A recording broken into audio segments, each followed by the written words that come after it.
Assalamualaikum warahmatullahi wabarakatuh. Waalaikumsalam warahmatullahi wabarakatuh. Selamat pagi anak-anak. Pagi, Bu. Sebelum memulai kegiatan belajar, kita berdoa bersama dulu. Silakan Mbak dipimpin doa. Berdoa mulai.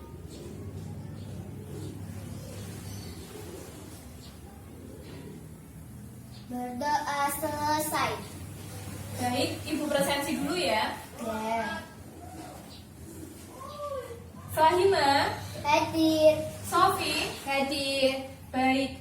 Apakah ada yang izin hari ini? Tidak. Tidak semua ya. Yeah. Supaya pagi ini lebih semangat, kita nyanyi Garuda Pancasila. Bisa sambil berdiri, ayo kita berdiri ya.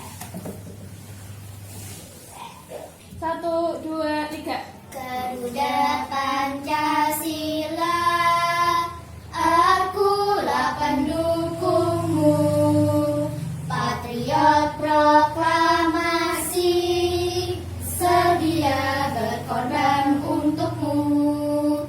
Pancasila dasar negara, rakyat adil makmur sentosa, pribadi bangsaku. Ayo maju, maju, ayo maju, maju, ayo maju, maju. Baik, tepuk tangan untuk kita semua. Silakan duduk. Baik anak-anak, sekarang coba silakan lihat kanan kirinya apakah ada sampah. Tidak, Bu. Tidak ya. Ibu mau tanya, mengapa kita harus menjaga kebersihan lingkungan sekitar? Ada yang bisa menjawab? Coba Kahina. Agar saluran air tidak tersumbat. Agar saluran air tidak tersumbat. Memangnya kalau saluran air tersumbat kenapa? Akan menyebabkan banjir. Akan menyebabkan bencana banjir. Coba kalau Mbak Sofi. Supaya tidak menjadi sarang penyakit. Benar. Jawaban kalian benar semua ya, supaya tidak menjadi bencana banjir, supaya tidak menjadi sarang penyakit. Nah, berikut ini Ibu akan menayangkan video beberapa bencana yang disebabkan oleh masalah sampah. Berikut videonya. Kenapa kita tidak boleh buang sampah sembarangan? Tanpa kita sadari, masih banyak kebiasaan yang sering kita lakukan yang ternyata dapat merusak lingkungan. Contohnya, membuang sampah sembarangan di pinggir jalan atau di lahan kosong di sekitar kita.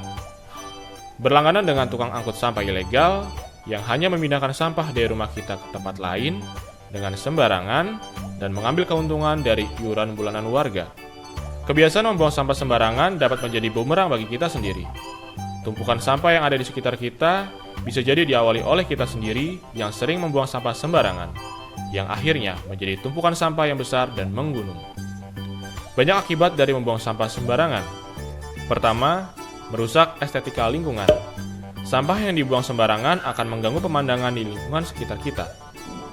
Kedua, menghasilkan bau dan banyak penyakit. Sampah yang terkumpul tanpa ada tindak lanjutnya akan menghasilkan bau dan menjadi sarang penyakit menular seperti pernapasan, gatal-gatal, diare, dan lain-lain sehingga yang dirugikan adalah diri kita sendiri. Ketiga, mencemari lingkungan. Sampah yang tertimbun akan mengeluarkan air atau kita sebut sebagai air lindi. Air lindi akan terserap oleh tanah dan mencemari air tanah.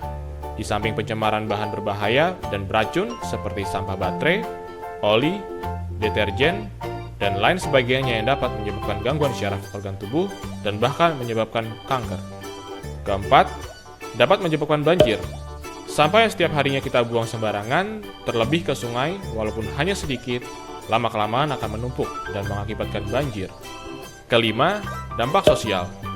Kebiasaan untuk membuang sampah sembarangan dapat merusak kerukunan antar warga karena akan ada pihak yang dirugikan atas ketidakpedulian kita. Masalah ini bukan hanya tanggung jawab pemerintah saja, tapi juga tanggung jawab masyarakat yang harus ikut serta menjaga kebersihan dan juga sadar akan pentingnya menjaga lingkungan. Masih mau buang sampah sembarangan? Gak kasihan dengan anak cucu kita nanti. Anak sudah melihat video tadi? Sudah, Bu. Sudah. Sekarang kalian bisa buka buku siswa halaman 103 ya. halaman 103. Nah, di situ ada bacaan terkait dengan masalah sampah. Kalian bisa menggaris informasi-informasi penting, kemudian kalian bisa mengerjakan soal yang ada di buku siswa tersebut. Setelah itu nanti kalian bisa mempresentasikan jawaban kalian. Paham? Paham. Baik.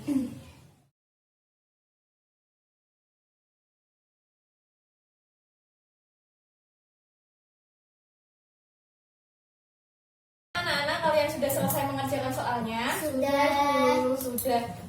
Kalian bisa mempresentasikan hasil kerja kalian.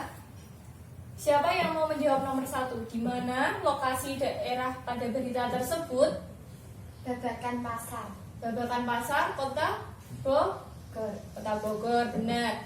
Yang pertanyaan nomor 2, apa masalah yang dihadapi? Kebersihan lingkungan, terutama masalah sampah. Ya, benar sekali. Pertanyaan selanjutnya, mengapa semua masyarakat bertanggung jawab atas masalah sampah? Fahima? Kelurahan Babakan Pasar mengajak warganya dalam gerakan pungut sampah atau GPS. Oke, baik. Kemudian, apa keuntungan jika masalah sampah dapat teratasi dengan baik? Kalau sampah ini sudah tertata dengan baik, selain indah dipandang, maka warga masyarakat pun akan terhindar dari penyakit. Ya, benar sekali. Nah, berkaitan dengan hal itu, berarti masalah sampah menjadi tanggung jawab semua masyarakat. Tadi kan kita sudah belajar mengenai masalah atau bencana apa saja yang terjadi akibat sampah. Jadi tanggung jawab kita sebagai masyarakat harus apa? Gotong royong menjaga kebersihan lingkungan.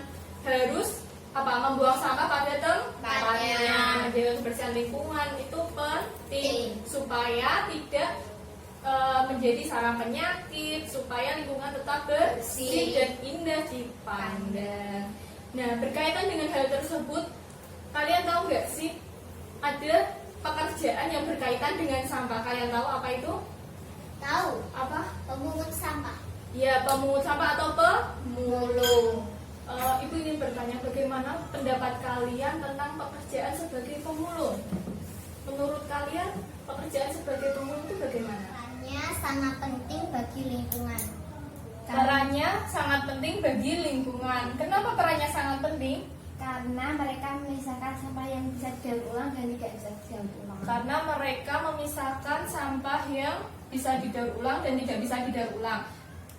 Pemulung itu biasanya mengambil apa sih? Sampah bekas, ya, bekas minuman atau kaleng-kaleng bekas yang kemudian dijual ke pengepul dan dijadikan kerajinan tangan. Nah, sekarang Ibu mau tanya, orang-orang yang membuat kerajinan dari barang bekas tersebut, itu kan namanya pengrajin. Itu termasuk kegiatan ekonomi apa?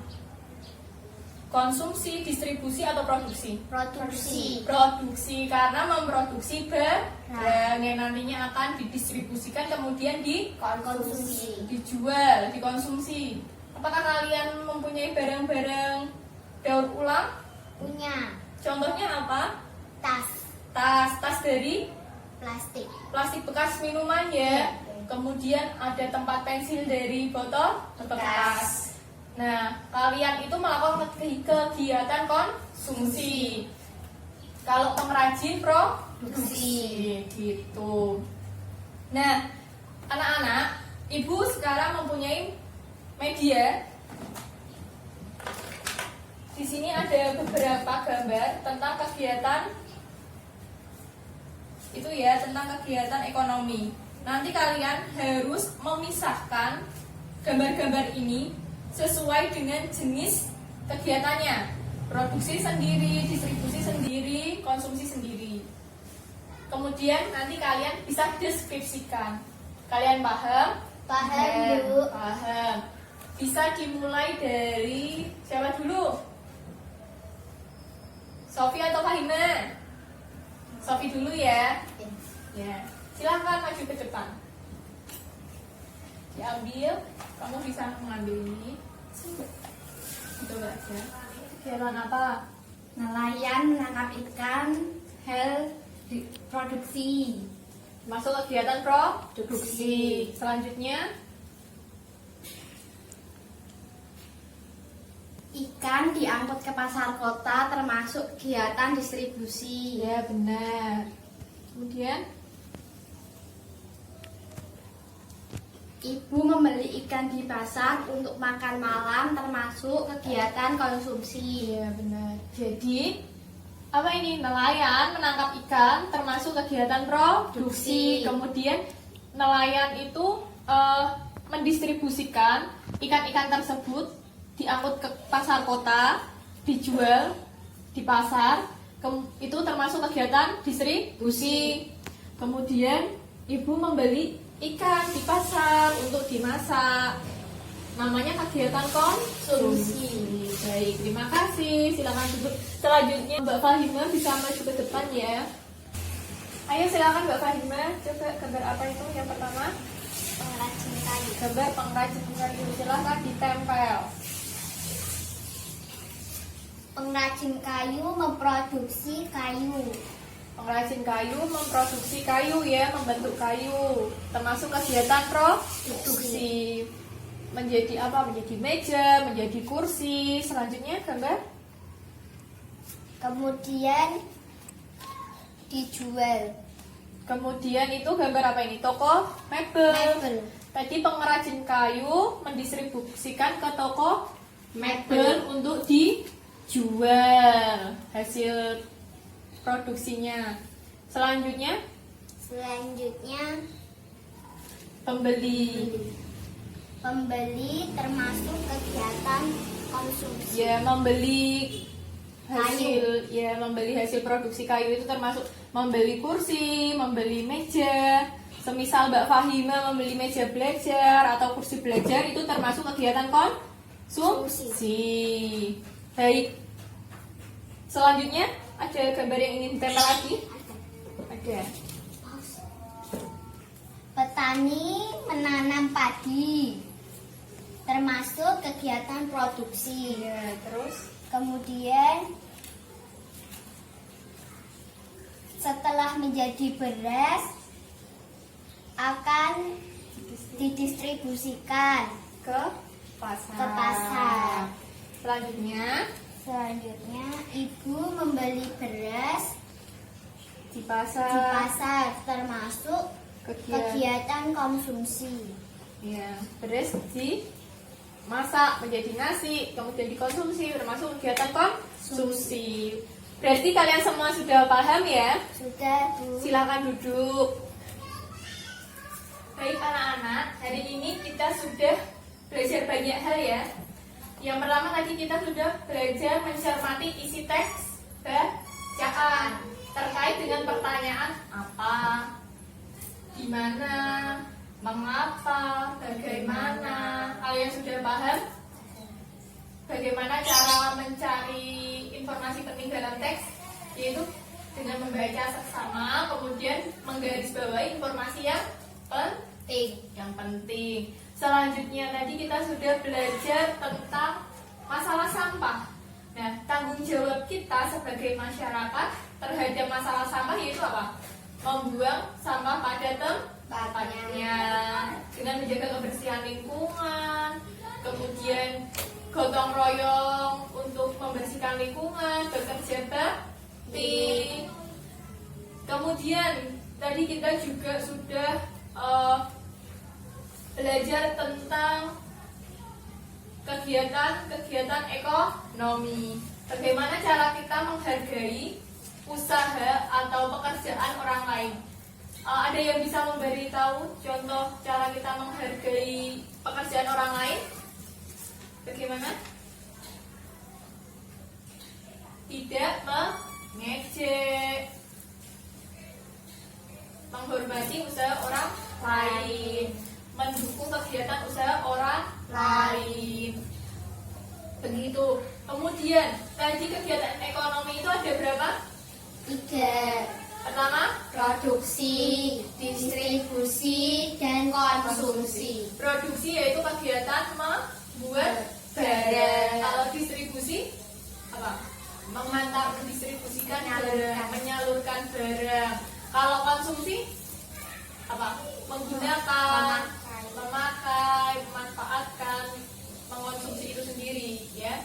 Jadi kalian sudah paham semuanya? Sudah. Nah, ada yang ingin ditanyakan? Tidak. Jika belum, Ibu ingin memberi kalian tugas untuk minggu depan, yaitu silahkan kalian amati kegiatan ekonomi, pekerjaan ekonomi di lingkungan sekitar rumah kalian dalam bentuk laporan ya.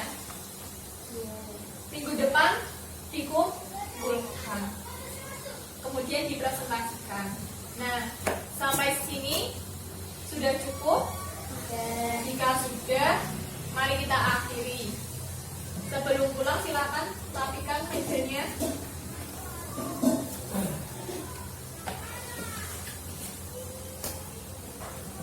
Nah, baik. Sebelum pulang silakan dipimpin doa, Mbak. Berdoa mulai.